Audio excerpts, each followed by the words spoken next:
ஆண்டவரும் இரட்சகருமாகிய இயேசு கிறிஸ்துவின் அற்புதமான நாமத்தில் உங்கள் யாவரையும் வாழ்த்துகிறோம். தேவனுடைய கிருபையினால் 21 நாள் ஜெபம் ஆலயத்தில் நடைபெற்றுக் கொண்டிருக்கிறது. இந்த நாளில் 6 நாட்கள் கர்த்தர் நடத்தினார். இந்த 7வது நாளுக்காக தேவனை துதிக்கிறேன்.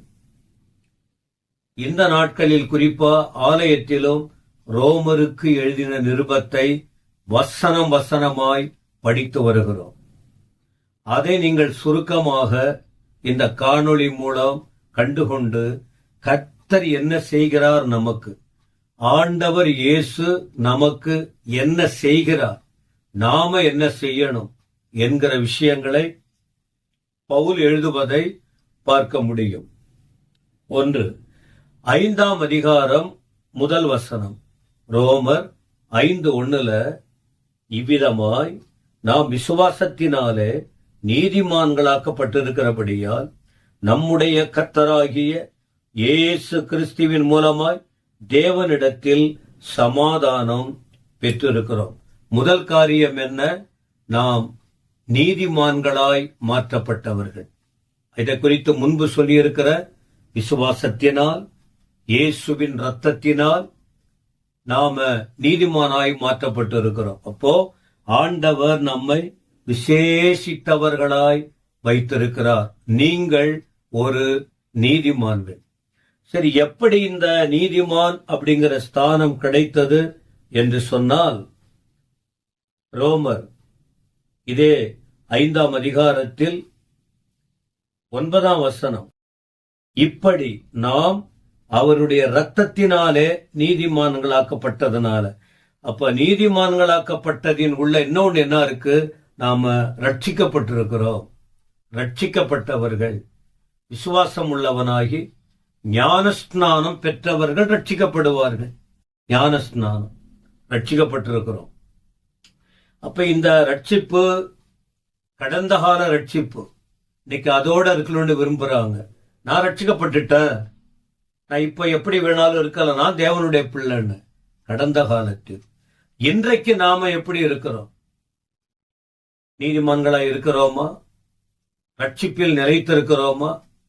இல்ல பழைய காரியத்தை சொல்லிக்கிட்டு இருக்கிறோமா? இப்படி இருந்தாதான் 3வது ஒரு ரட்சிப்பு இருக்கு. என்ன தெரியுமா? முடிவு பரியந்தம் நிலை நிற்பவனே ரட்சிக்கப்படுவார். விசுவாசத்தினால் ஆண்டவரை ஏற்றுக்கொண்டு அவருடைய பிள்ளையாய் மாறி ரட்சிப்பை பெற்று தேவனுக்காக ஒப்பு கொடுத்து அவர் வருகைக்கு போகணும்னு ஆயத்தப்படுகிற இந்த நிலையில் நாம் இந்த உலகத்தில் அவருக்காக வாழ கடமைப்பட்டிருக்கிறோம். ஆகையால் என்ன சொல்லுவோம்? ரோமர் 6:1 என்ன சொல்லுவோம்? கிருபை பெருகும்படி பாவத்தில் நிலை நிற்கலாம் என்று சொல்வோமா? ரட்சிக்கப்பட்ட தேவ ஜனம், நீதிமானாய் மாற்றப்பட்ட ஜனம், பாவ சோதனை வருது, பாவ உலகத்தில் வாழுகிறோம், பாவத்தில் நிலைத்திருக்கலாமா? பவுல் சொல்றாரு, கூடாது. ஏன் அப்படின்னா, நீங்க யார் தெரியுமா? ஞான ஸ்நானம் எடுத்தவங்க. இயேசு எப்படி சிலுவையில் மரித்து அடக்கம் பண்ணப்பட்டு உயிரோடு எழுந்தார். இப்ப மரணம், மரித்த பின்பு இயேசுவை கல்லறையில வைத்து அடக்கம் பண்ணாங்க. அவர் என்ன செய்தார்? 3ஆம் நாள் உயிரோடு எழுந்தார். அதை போல நாம கூட இந்த நீதிமான், இந்த ரட்சிப்பு, இந்த ஞானஸ்நானம் வரும்போது நம்முடைய பாவத்துக்கு செத்து, பாவத்துக்காக கல்லறையில் அடக்கம் பண்ணுவதைப் போல தண்ணீருக்குள்ளே மூழ்கப்படுவது. ஆண்டவர் இயேசு உயிரோடு எழுந்ததைப் போல நாம கூட நீதிக்கென்று பிழைத்து அவருக்கு சாட்சிகளாய் இருக்க கடமைப்பட்டிருக்கிறோம். இப்படி இருக்கும்போது, இப்படி நாம் அவருடைய மரணத்துக்குள்ளாக ஞானஸ்நானம் நாம் பெற்று இருக்கிறதினாலே பாவம் செய்ய கூடாது. அப்ப பாவம் செய்தல் என்பது பழைய வாழ்க்கை. பாவத்தை விட்டு பரிசுத்தமாய் வாழ வேண்டும். ஆண்டவருக்காக இருக்க வேண்டும் என்று சொல்லப்படுகிற இந்த காரியம் அது புதிய மனுஷனுக்கு அடையாளமாக காணப்படுகிறது. இன்னைக்கு அநேகருடைய வாழ்க்கை அநேக காரியத்தில் தவறுகிறோம். இந்த செய்தியை கேட்கிற அன்பு தம்பி, தங்கச்சி, சபை மக்கள், மற்றவர்களும் சரி, பாவம் உங்களை விரட்டும். நீங்க தேவ பிள்ளைங்கிறத மறந்துடாதீங்க. தேவனுடைய பிள்ளைங்கிறத மறந்துடாதீங்க. உங்களுக்காக இயேசு மரித்தார், உங்களுக்காக இயேசு உயிர்த்தார், உங்களுக்காக இயேசு பரலோகத்தை ஆயத்தம் பண்ண போயிருக்கிறார், உங்களுக்காக இயேசு திரும்பவும் வரப்போகிறார். அவர் வருகையில போகணும்னா ரட்சிப்பின் நிச்சயத்தை பெற்று ரட்சிப்பில் நிலைத்திருக்கணும். பழைய வாழ்க்கை மாறணும். வசனம் சொல்லுது, ஒருவன் கிறிஸ்துவுக்குள் இருந்தால் புது சிருஷ்டியாய் இருக்கிறான், பழையவைகள் ஒழிந்து போயின, எல்லாம் புதிதாயின என்று சொல்லப்பட்டிருக்கிறது. எனவே பழைய சுபாவங்கள் வேண்டாம், பழைய குணங்கள் வேண்டாம். வசனம் சொல்லுது பாருங்க, 6ஆம் அதிகாரம் ரோமர் 4ஆம் வசனத்துல, நாமும் பிதாவின் மகிமையினாலே கிறிஸ்து மரித்தோரிலிருந்து எழுப்பப்பட்டது போல நாமும் புதிதான ஜீவன் உள்ளவர்களாய் நடந்து கொள்ளும்படிக்கு. அப்ப பவுல் சொல்ற விஷயம் என்ன? புதிய ஜீவியம், புதிதான ஜீவன் உள்ளவர்களாய் நடக்கணும். புதிய வாழ்க்கை தேவை. போன வருஷம் போலவே நாம் இருக்கக்கூடாது, போன வாரம் போலவே நாம் இருக்கக்கூடாது. இந்த நாளில் நாம் ஒரு புதிய ஜீவனுடையவர்களாய், ஆண்டவர் இயேசு பழைய வாழ்க்கை வாழவே இல்லை. அவர் என்றென்றைக்கும் புதுமையை கற்றுக் கொடுத்து பரலோகத்துக்கு ஏற்றபடி வாழ்ந்தார். நாமும் கூட அவருடைய பிள்ளைகள், அவருக்காக வாழ வேண்டும் என்று விரும்புகிறார். அப்படி 6ஆம் வசனத்துல சொல்றார், ரோமர் 6:6, நாம இனி பாவத்துக்கு ஊழியம் செய்யாதபடிக்கு பாவ சரீரம் ஒழிந்து போகணுமா?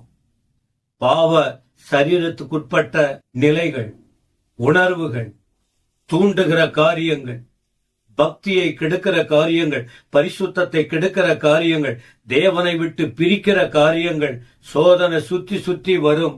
நாம் தான் அவைகளை மேற்கொள்ள வேண்டும். நம்முடைய பழைய மனுஷன் அவரோடு கூட சிலுவையில் அறையப்பட்டதென்று அறிந்திருக்கிறோம். கலாத்தியர் 5:20 கூட நீங்கள் படிக்க முடியும். கிறிஸ்துவினுடையவர்கள் தங்கள் மாம்சத்தையும் அதன் ஆசை இச்சைகளையும் சிலுவையில் அறைந்திருக்கிறார்கள்னு. எனவே சுபாவங்களில் சோதனை வரும், பேச்சில சோதனை வரும், பார்வையில் சோதனை வரும், சிந்தையில் சோதனை வரும், பழக்க வழக்கத்தில் சோதனைகள் வரும். ஆண்டவரை விட்டு பிரித்து உலகத்தோடு ஒத்துவாழ, பாவ ஜீவியத்தில் ஈடுபட அந்த சோதனைகள் வரும். ஆனால் ஆண்டவர் சொன்னபடியே சோதனையில் விழுந்து விடாதபடிக்கு விழிப்புடன் இருந்து, ஜபத்தோடு இருந்து, வசனத்தோடு இருந்து, தெய்வீக ஐக்கியத்தோடு இருந்து, தேவனுடைய வார்த்தையை பார்த்து, பழைய ஜீவன், பழைய வாழ்க்கை சிலுவையில் அடிக்கப்பட்டு புது ஜீவனுள்ளவர்களாய் வாழ நாம தான் தீர்மானிக்கணும், சிந்திக்க வேண்டும். கர்த்தருடைய வருகை சீக்கிரம். அந்த வருகை எவ்வளவு சீக்கிரம் இருக்குன்னு தெரியாது நமக்கு. இதற்குள்ளாக அவருக்காக வாழ்வது மட்டுமல்ல, பிறருக்கு சொல்லணும், வாழ்ந்து காட்டணும், சத்தியத்தை அறிவிக்கணும், பழைய புதிய வாழ்க்கைக்குட்பட்ட காரியத்தை மற்றவங்களுக்கு சொல்லி புதுவாழ்வு வாழத்தக்கதான கிருபைய கர்த்தர் நமக்கு அந்த பலன் தருவார். அந்த நிலையோடு வாழுங்கள், வளருங்கள், பரலோகத்துக்கு ஆயத்தப்படுங்கள். புதிய வாழ்க்கை வரட்டும், புதிய ஜீவனை பெற்றுக் கொள்ளுவோம், புதிதான ஆசீர்வாதங்களை அனுபவிப்போம். எல்லாம் ஒழிந்து போயிடும், எல்லாம் புதிதாகும். கர்த்தர் அந்த கிருபைகளை தந்து உங்களை நடத்துவாராக. ஆமேன், ஆமேன். கர்த்தர் உங்களை ஆசீர்வதிப்பார்.